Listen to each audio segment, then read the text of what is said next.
Are there any drummers in the house? I play percussion. That's because you couldn't play anything else. Shut up. Come here, dude. Hey, man. Did you touch my drum set?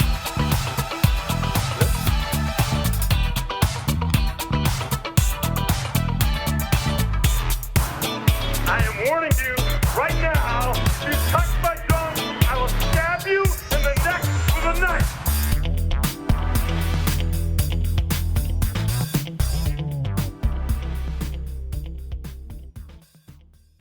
Not quite my tempo. It's all good. No worries. Here we go. Hey guys, if you could go to iTunes and leave us a 5-star review, that would be fantastic. Also, be sure to subscribe to the podcast on whatever platform you're using, iTunes, Stitcher, Spotify, any of those. Also, if you could go follow us on Instagram, like us on Facebook, follow us on Twitter. Also, if you're interested in supporting the podcast, go to www.paypal.me/thedrumheadspod, and you can also help support the show financially as well. And so if you could do all those, that would be fantastic. But if you want to do one, that's fine. But we prefer all. Thanks. Hey guys, welcome back to the Drumheads, and this is a solo episode, just myself. Very interesting. So this is a topic I've wanted to discuss for quite a while, and it's the topic of being a drummer for a church, a worship drummer, whatever you want to call it. So just a little background, you're probably familiar already, but I grew up most of my life being a church drummer at some fashion. So I started off in the youth band, and then, I worked my way up to what we called, the big church. So for the most of my life, I was raised, Southern Baptist, evangelical. So when I was about 9, I was interested in playing drums, and they started just bringing them into my church. For a long time it was just hymns. It was choir, piano, organ, but there was no real music outside of that. It was just those components. So they started bringing in drums and guitars and all the fun stuff, and then eventually it evolved into a full-fledged orchestra. Horns, strings, the whole, timpani, all of it. So that was what I wanted to do for, that was kind of what I was striving for. So I made it to the big church, but then that was many, many, many years later, and I got burned out. So I just want to offer my advice to any of you church drummers out there, and I'm still currently playing at a church, but it's not as wicked intense as it was in the past. So these are just 10 things that came to mind when it comes to being a church drummer. So I've got a list, and so here's the first one. Don't be afraid to express your opinion. So there's a conception around that you're supposed to listen to everything the worship director, the music director, whatever you want to call it. You have to listen to everything they say and don't express an opinion in that. And you need to learn, the time and place, when you should speak up, when you shouldn't. So if the director or the, worship leader says, hey, slow down a bit, we're getting a little rushed, that's fine. That's a legit criticism. Sometimes we all tend to want to play real fast, and things get out of hand. So you got to just learn to not let that one bug you. Also, if you're playing a really soft song and you're blast beating it back there, and they say can you not do that? Don't take offense, because you're not setting the tone that they are wanting to. So, but when I say express your opinion, maybe you have advice of hey, why don't we repeat the chorus twice? Or hey, we kind of ended it. It felt like we needed to bring it back. Maybe we should redo the chorus again. Full blown. Things like that contribute to the band, and contribute to the overall direction of what's going on. Because you'll be amazed. Sometimes those small things, yeah, that is a good idea. Or sometimes it's hey, I know you want me to play in this part. I don't think it's really fitting the tone. It's too evasive, or whatever you want to call it. So don't be afraid to speak up. Most time they'll listen, and if they end up being a prick about it, then just deal with that situation later. So, which goes to my point, expressing your opinion. If you have an abusive director or just mean-spirited worship leader or something like that, get out. If they're verbally abusing you or putting you down, you don't need to put up with that. Just, walk away, just like, thanks, but, I'm not appreciating how you're treating me at this moment, and I think it's just best if I excuse myself. You can do it respectfully. Don't go out in a blaze of glory and burn bridges. Being a musician, being in the community, just overall, it gets around to other churches. It gets around to other places you might potentially play. They're not even church related. So you got to be careful. You don't want to be that person that just like burned the bridge and then also threw a nuclear weapon bomb in the gorge and just made it worse. So don't do that. The second one is money. Now, this is one I've always struggled with, because when is the appropriate time to ask for money? When is to bring that up in discussion about compensation? You're taking time out of your day, you're taking time out of being with your family or your spouse or whoever to play at a church. So you've got to know, one, is it in their budget? Do they have the money to pay? And then also, what's the pay? How do you judge it? Do you do it by the hour? Do you do it by how many services you play or whatever? And just, I would be upfront about it. If that's, something that is a concern of yours, it's like, hey, just asking, do you pay your musicians?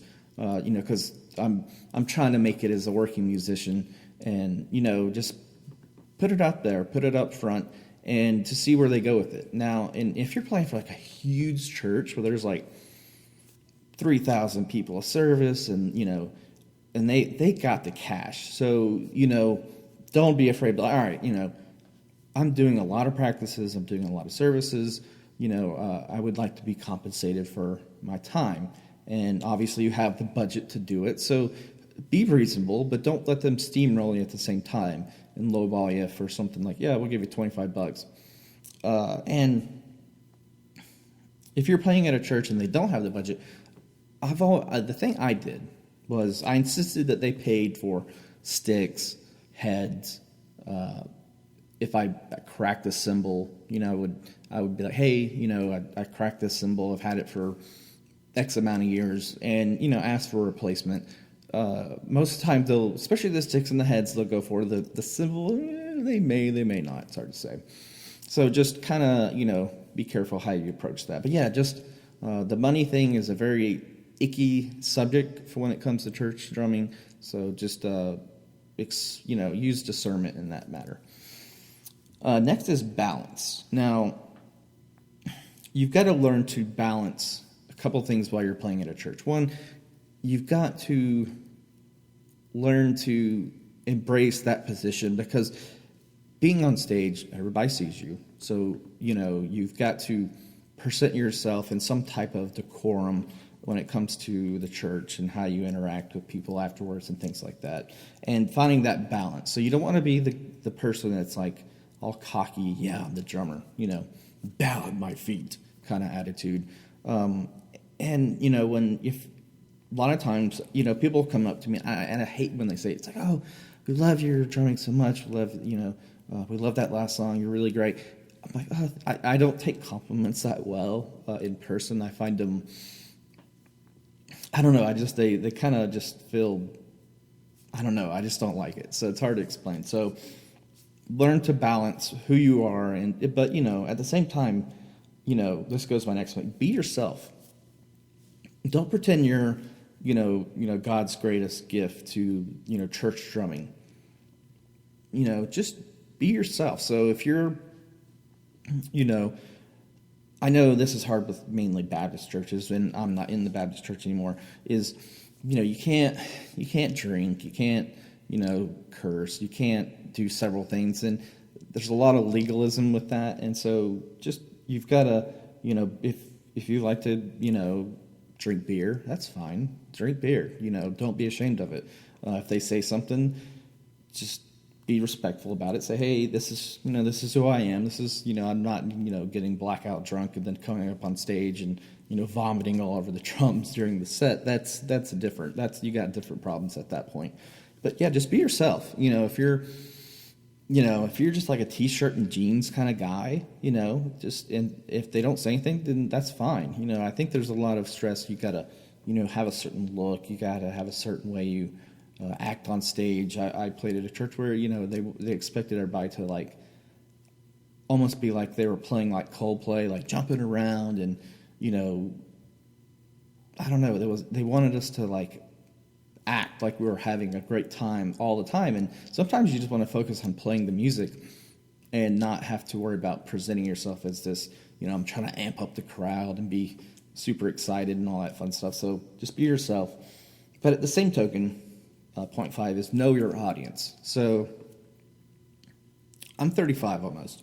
So I have learned to decipher what kind of crowd I'm in at the moment when I'm playing at a church. So you can't be like doing metal blast beats at like if most of the congregation is like 50 years old. They're gonna like think, wow, that wingnut has lost something. He's woohoo.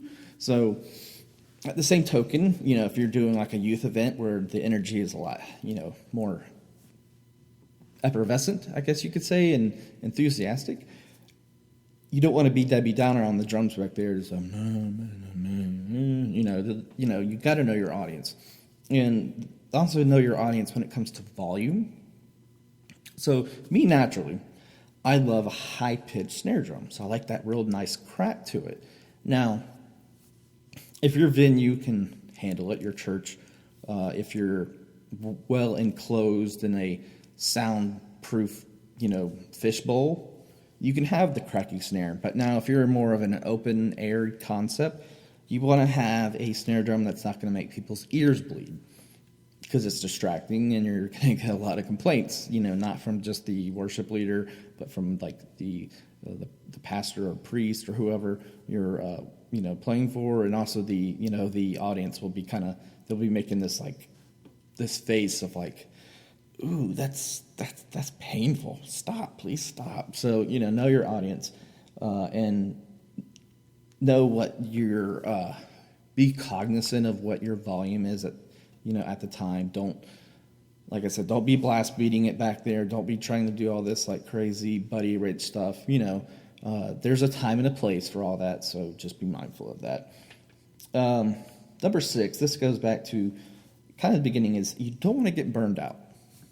I personally got burned out. It was 2009. I was playing quite a bit. I was playing, let's see. No, it's not 2000. Sorry, scratch that. It was 2006. So I was playing Tuesday nights for, it was a kind of a, what do they call it? Celebrate Recovery. It's kind of like a Christian version of AA, but it covered more topics, drug addiction, codependency, things like that. So I was playing for that on Tuesdays.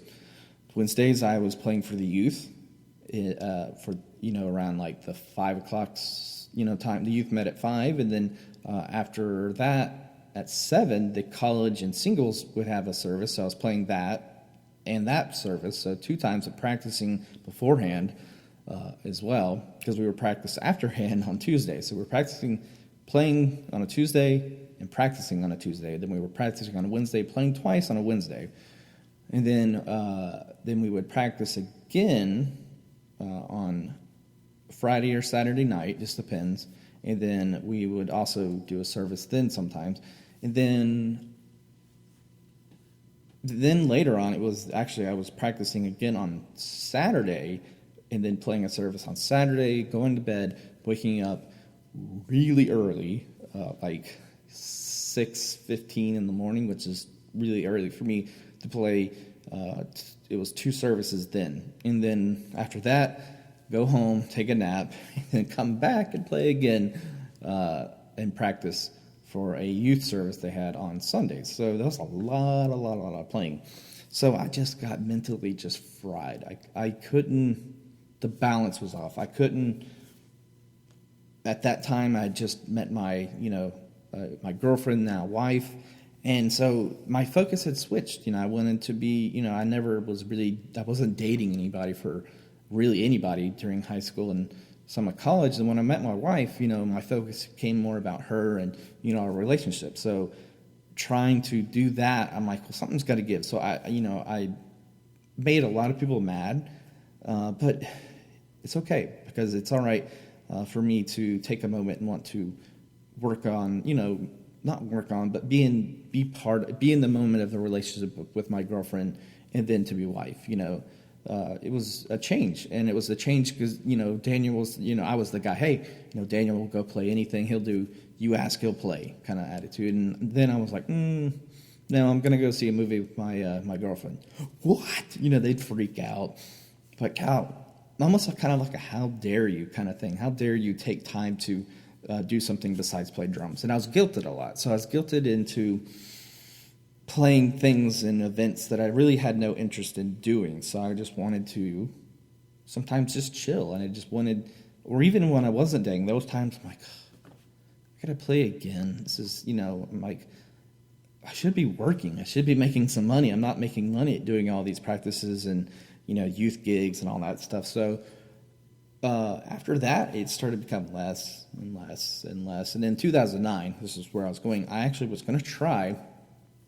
I played in the big church, the big leagues, but then we had a new person come in, and he made everybody re-audition to be on the worship team. And he's like, we'll call you back, let you know either way. Well, I never got a call back.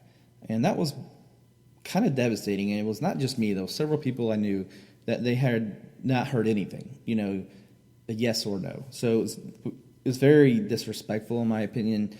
Don't tell somebody you're going to call them either way and not. I think common courtesy would say, let me know what you're thinking so I can plan on. So, I made plans, but then, my wife and I got pregnant. Well, she got pregnant, not me. And so we, life started focusing on that. And if you're a longtime listener to this show, I went into a manic depression in 2010. So I don't remember a lot of parts of 2010. I just remembering I was sad about not being able to play drums, just in general. Like I didn't have the passion, or I didn't have the care, I guess you could say, just to even play. But I cared that I wasn't, but then I cared that I haven't. It's a weird thing. It was just part of the burnout. So, I slowly started working myself back into doing worship at churches. So I took a break, and then I started playing with my friend, his church, for about 2 years. And then I got burned out again because it was, again, another scenario of practicing on, Saturday, playing a Saturday night service, waking up and playing 3 services on a Sunday. So, it's pretty much from like 6:30 a.m. to like 1:30, it was all about playing these services. So I got burned out of that. But there was other factors. And again, it goes back to knowing our audience. This was a super uber conservative church with very strict rules about dress, talk, I guess you could say. Not even cursing, just in general. You couldn't be sarcastic. It was, frowned upon. But also drinking, some of their, views on social issues, they didn't line up with me personally. I'm a progressive guy. I'm a very liberal person. So there was a lot of pressure that I felt not guilty, but they made me feel bad about having these opinions when, even most of the time I just didn't share them, but I guess people can tell if you're, kind of a liberal person. So if you're a progressive like me, it's pretty apparent. And, I remember very distinctly the last service I played, it was right around when the Supreme Court ruled that gay marriage was, they had gay rights, and it was the pianist. I'm not going to name names or anything like that, but she said some very derogatory comments toward the gay community, and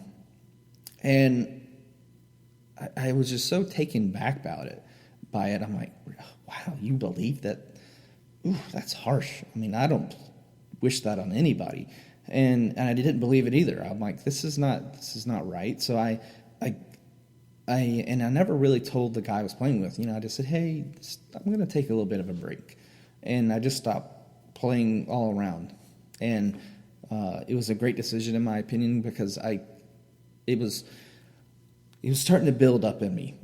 The political, social environment of that church was very intense, and it made me, I'm like, I can't be here. This is wrong. This goes against everything I believe personally. So I had to separate myself from that. So after that, from 2015 till 2017, I wasn't playing anywhere. I was playing at my house, things like that. And then so we found a new church. It's actually in line with my political ideals. It's laid back. I'm not stressed. It's kind of like, it's not expected of me to play each week, so I can kind of make my own schedule. It's really great. And then also playing with my friend every once in a while, I fill in for another church.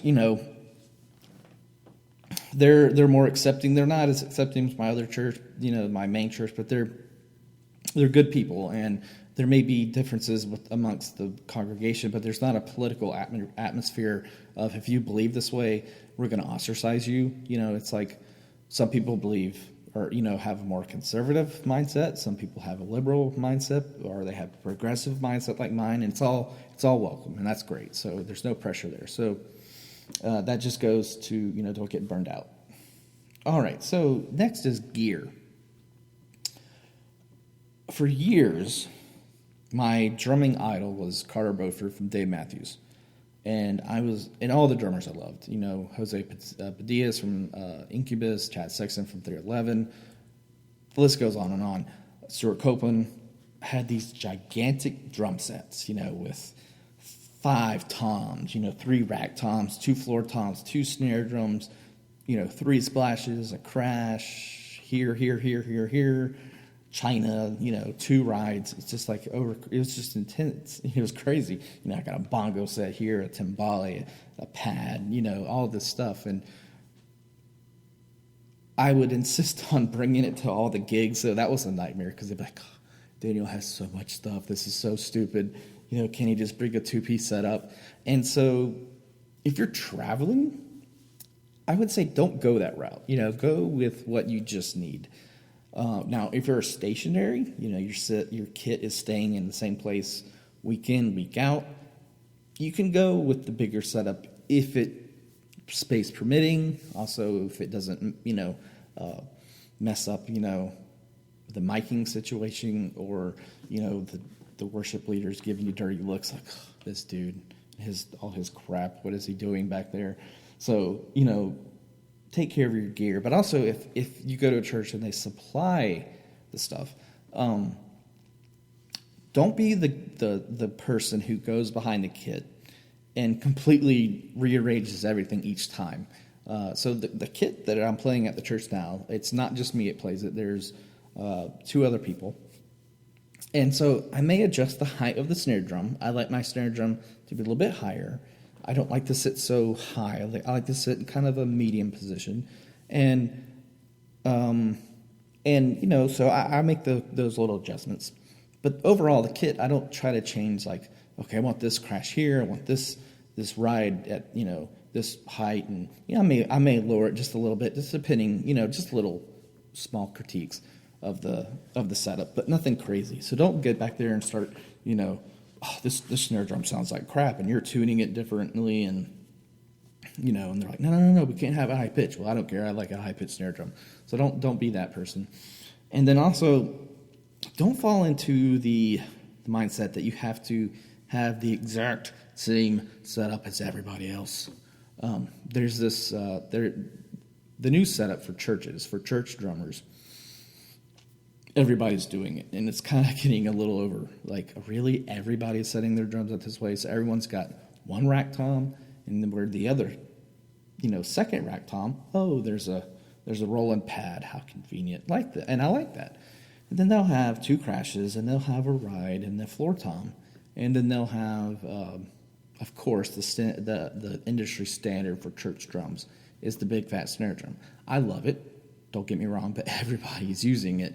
And big, everything is big cymbals, no small, I guess tinny cymbals. It's like 16-inch hi-hats and like 22-inch crashes and 24-inch rides, but the other part is like it just sounds too overproduced. This is maybe just me nitpicking, but don't be yourself, go back to be yourself. Be yourself. So if you don't have to have the same setup as everybody else. If you want to do something different, do it. God bless. That's, that's the whole fun about being a drummer, is not trying to be conformative of what everyone else is doing. Do your own thing. So, just take care of your gear. Take care of, if it's someone else, if it's church's kit, take care of it, respect it. And if it's a hunk of crap back there, say something. It's like, hey,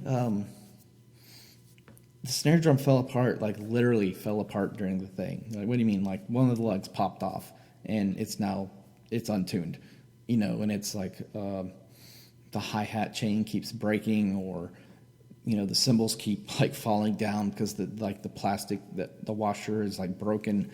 The felt is missing. You're starting to keyhole cymbals.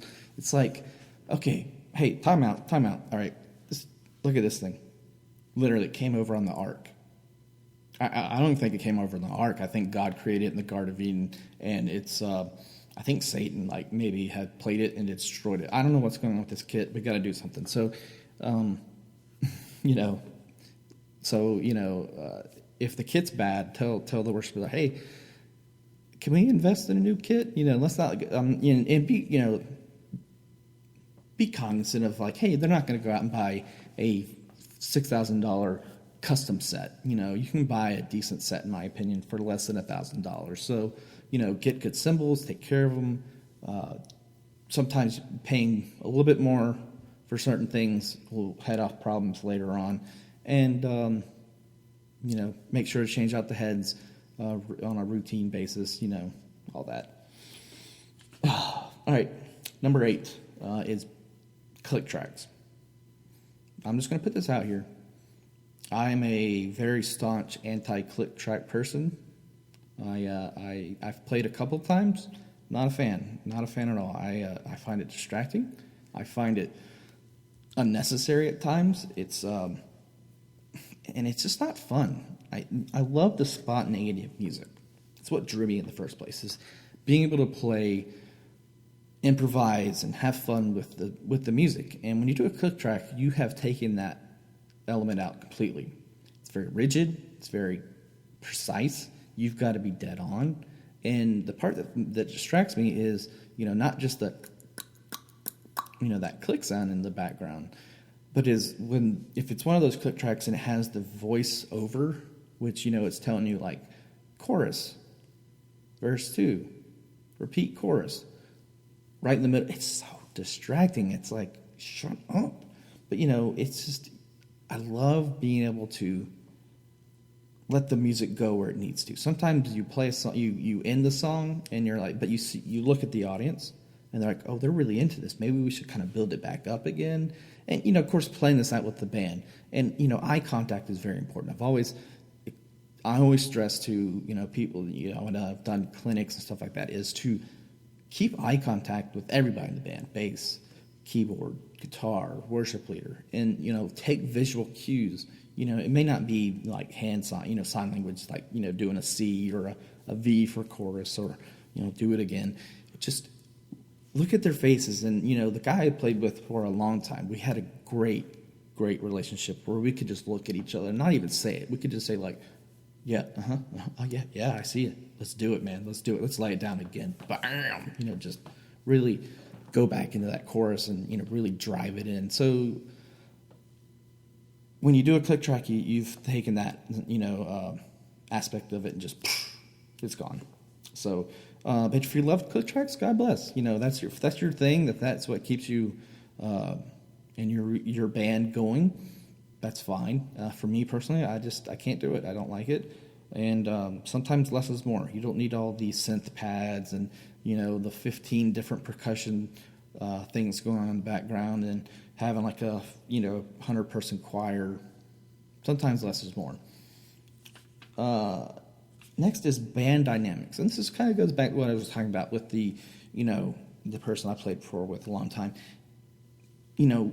Understand who you're playing with and their sensibilities. So, like right now, the church I'm going to, a lot of the guys I'm playing with, and this is not a slam on their age or anything like that. It's just they're a bunch of older guys, dudes that grew up in the 70s, loving their, Steve Miller, old school Journey, and blanking on some of the other names, Van Halen. I mean, they're all these these old school rocker guys, and so they love playing that kind of style. Now, me, I love that music. P.S. I also love more of the jam band kind of stuff, especially with Dave Matthews. I'm a big Dave Matthews fan, but also Police. So you have elements of reggae and punk, and I played in several different types of bands over the years: ska, metal, punk, jam band, kind of world percussion. So I have a diverse background. But anyways, but if you're playing with a bunch of young guys, I'm in that weird stage where I'm not old, but I'm not young. I'm 35 almost, so I'm kind of in that middle range.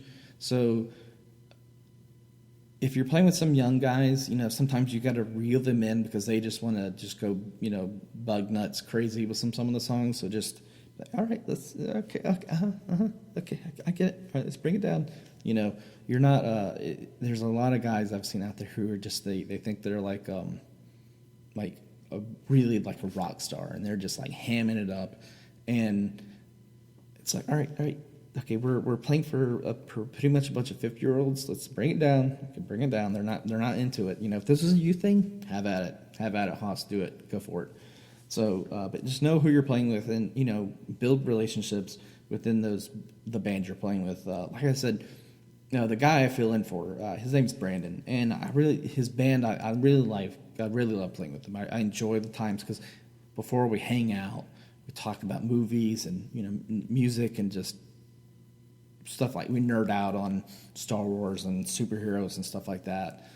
And but we also, it's just fun because we all just rag on each other and just we play some bust nuts the whole time we're up on stage with each other. Like the one woman, she's singing the song. She's all into this really soft, emotional song, and the guitar player's like, and it just starts doing this crazy stuff, and it's hilarious, and we all get a laugh, and I like that. You need to enjoy who you're playing with. So if they're giving you the cold shoulder, just maybe talk to them, try to figure them out, and just go with it. And so number 10 and the last is enjoy the moment. Again, my favorite moment is when you're really in the pocket. The crowd is digging it, the band's digging it, and you're having a good time. Just soak it in. Just enjoy it, and have fun. I mean, like I said, some of these songs are so sad sack, just like, I'm so depressed for God, and I have to sing so slow and so emotionally, and I sound like I'm in pain. It's like, it's exhausting. So, don't do that. And, and if you're getting that vibe, I would express it to the worshiper, like, hey, are we at a funeral or are we at church? I'm just curious. I'm trying to figure this out. So, again, going back to the guy I'm playing with that I enjoy, Brandon, I've said like, hey, dude, this song is kind of depressing.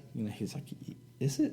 Well, I guess it is, and, like I said, just let's enjoy the moment. Let's enjoy being in the presence of other, believers, and, don't try to get so bogged down in the religious aspects, and just enjoy. I'm personally, and this is just me speaking, I don't crack open the Bible every day. I don't do a devotion. My brain's not wired that way. My brain is wired to worship the Creator. It's through music. And, I'm one of those people, like, if you sit me down and say, hey, you got to pray, I can't. I get distracted. I start thinking about something else completely different. If I sit down and pray, I'd be like, I really need to change the drum heads on that drum set. I don't know. Should I get the color heads? Color heads, yeah, the color heads are cool, but I like the clear hydraulic heads. What were we doing again? Oh, we were praying. Sorry. Yeah, and I can't do it. And like I said, I don't read the Bible daily. I'll read the Bible when I need to find some type of scripture or whatever. But my way of worshiping is through music and just being around people and, like I said, enjoying the moment. So, I look at it as I was gifted with the ability to play drums, and so that's my contribution to the church is music. I'm not a big prayer. I'm not a big teaching out of the Bible and whatnot. I tell stories, kind of like the podcast. So that's my advice on being a church drummer. I'm curious to see what you guys think. If you guys have any tips or anything like that, I'd love to hear them. Just let me know and let me know what you think. But I hope you find this podcast relatable. I hope you can find some knowledge, hopefully. Who knows, I might have just been rambling. But again, be yourself. Enjoy the moment. Enjoy what you're doing. And, don't be afraid to express an opinion. So, again, thank you for listening. If you could go, again, subscribe to the podcast on iTunes, like us, follow us, all those fun things. And if you want to support us financially, you can always go to our PayPal page. So, again, thank you for listening, and we'll see you next time. Peace.